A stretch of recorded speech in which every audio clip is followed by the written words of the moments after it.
यह कहानी है एक रवि नाम के लड़के की जो बहुत ही घमंडी था। अगर आपको कहानी अच्छा लगा तो वीडियो को जरूर लाइक कीजिएगा और चैनल को जरूर सब्सक्राइब कीजिएगा। जतिन की कार स्कूल के गेट के पास पहुंची। जतिन गाड़ी से उतरने से पहले अपना बैग और बोतल संभाल रहा था। तभी गाड़ी के बाहर एक भिखारिन गोद में बच्ची लिए आकर खड़ी हो गई और शीशे पर खटखट करने लगी। जतिन को बहुत गुस्सा आया। वो गाड़ी से उतरा और बोला, अरे गाड़ी रुकी नहीं कि तुम लोग मांगने आ जाते हो, शर्म नहीं आती? भिखारिन ने कहा, बेटा कल से कुछ नहीं खाया है, कुछ पैसा दे दो, बच्चा भी भूखा है। जतिन ने फटकारते हुए कहा, चल भाग यहाँ से, मुझे वैसे ही देर हो रही है।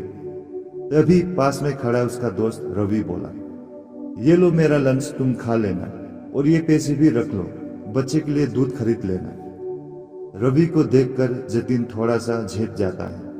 वो भिखारिन खाना और पैसा लेकर दुआएं देकर चली जाती है। जतिन ने कहा, यार तू क्यों इन लोगों को सर पर चढ़ा लेता है? तुझे पता भी है कल से रोज तेरे पीछे पड़ जाएगी। वैसे अब तू खाएगा क्या? खाना और पैसा तो तूने उसे दे दिया।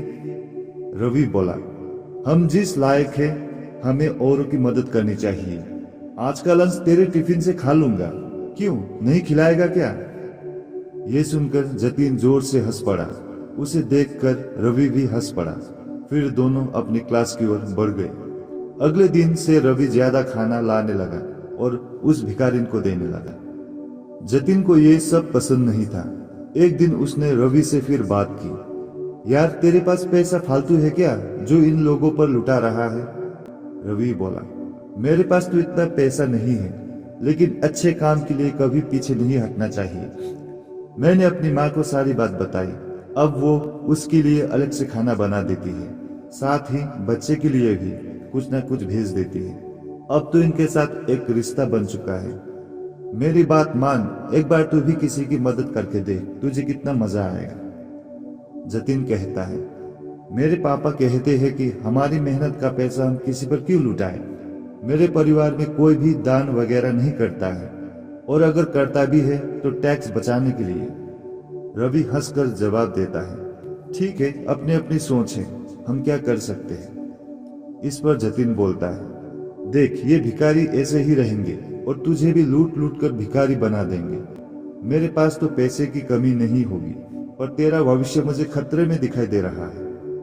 रवि कहता है, एक काम करते हैं, कॉलेज खत्म होने के बाद एक बार यहीं मिलने आएंगे, फिर बताएंगे कि कौन कहां तक पहुंचा है। जतिन रवि से मिलने का वादा कर लेता है।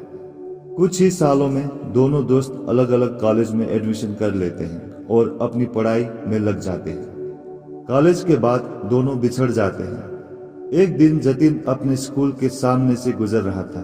तभी उसने देखा कि स्कूल के पास ही एक छोटी सी दुकान है, बच्चों के खाने पीने का सामान बेचने की। उस पर एक छोटा सा लड़का और उसकी माँ बैठे थे। जतिन पहचान गया कि ये तो वही भिखारिन है जिसे रवि अक्सर पैसा दिया करता था। उन्हें देखकर उसे रवि की याद आ गई, लेकिन वो उसे ढूंढे कहाँ। कुछ ही देर में वो अपने ऑफिस पहुंच जाता है। ऑफिस में उसका मैनेजर जतिन से मीटिंग करता है। मैनेजर जतिन से बोलता है, सर आपके पापा के जाने के बाद पूरा बिजनेस ही बैठ गया। एक गलत साइट पर बिल्डिंग बनाकर सारा पैसा डूब गया। अब एक प्रोजेक्ट है, अगर ये हमें मिल जाता है तो काम बन सकता है, वरना 2 महीने में कंपनी और घर दोनों नीलाम हो जाएंगे। जतिन बोलता है, मैं जानता हूँ, पता नहीं किसकी नजर लग गई हमारे बिजनेस को। आप इस प्रोजेक्ट की डिटेल मुझे भेज दो। कल उस नए इंजीनियर से मैं खुद मिलकर उससे प्लान समझाता हूँ। हमें किसी भी कीमत पर यह प्रोजेक्ट लेना ही पड़ेगा। अगले दिन जतिन जल्दी से तैयार होकर प्रोजेक्ट की फाइल लेकर सरकारी दफ्तर में पहुंच जाता है। वहां वो इंतजार करने के बाद इंजीनियर के कैबिन में पहुंचता है। जतिन बोलता है, सर ये प्रोजेक्ट रिपोर्ट देखिए, हमसे अच्छा बिल्डिंग कोई नहीं बना सकता, एक बार देख तो लीजिए सर। तभी वो गौर से देखता है, ये तो उसका दोस्त रवि था। उसे देखकर जतिन बहुत खुश हो जाता है। रवि भी सीट से उठकर उससे गले मिलता है। जतिन कहता है, अब तो मुझे कोई चिंता नहीं है, तू है तो मेरा सारा काम हो जाएगा। ये सुनकर रवि कहता है, जतिन, ये प्रोजेक्ट मैं तेरी कंपनी को नहीं दे सकता हूँ। तेरी कंपनी ने जो बेईमानी से गलत जगह बिल्डिंग बनाई, उससे तुम्हारी रिप्यूटेशन खराब हो चुकी है। मैं तो क्या, इस शहर में तुम्हें कोई भी प्रोजेक्ट नहीं मिलेगा। यह सुनकर जतिन रवि के पैर पकड़ लेता है। यार, ऐसा मत बोल, मैं सड़क पर आ जाऊंगा। तुझे देखकर मुझे एक उम्मीद बंधी है। अगर ये प्रोजेक्ट ना मिला तो मैं बर्बाद हो जाऊंगा। रवि जतिन से कहता है, चल मेरे साथ। वो जतिन को लेकर उसी स्कूल के सामने पहुंच जाता है। वहां जाकर रवि कहता है, पहचानता है इस औरत को जिसे तूने कभी भीख नहीं दी, हमेशा फटकार देता था।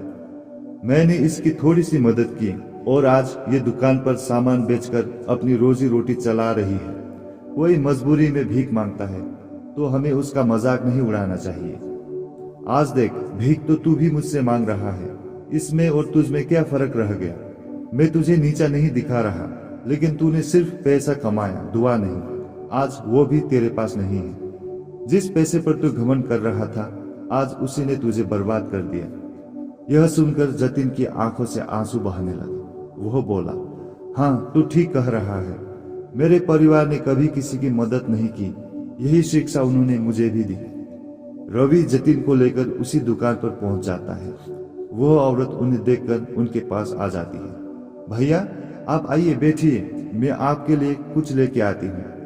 रवि बोला, नहीं माँ जी, मैं तो बस आपसे मिलने आया था। कोई परेशानी तो नहीं है? वो औरत बोली, भैया, आपके कारण हम भिखारी की जिल्लत से बाहर निकल पाए हैं। मेरा बेटा अब स्कूल जाता है। यहीं पास ही में हमने एक कमरा किराए पर लिया है। मैं अपने बेटे को पढ़ाकर आपके जैसा अफसर बनाना चाहता हूँ। पूरी जिंदगी भी लगी रहूं तो आपका एहसान नहीं चुका सकती। उनसे मिलकर जतिन को भी अच्छा लगा। वहां से कुछ दूर जाकर वो बोला, रवि, अब मैं किसी से भीख नहीं मांगूंगा। नई सिरे से शुरुआत करूंगा, ईमानदारी से, और अपनी कमाई का कुछ हिस्सा दान जरूर करूंगा।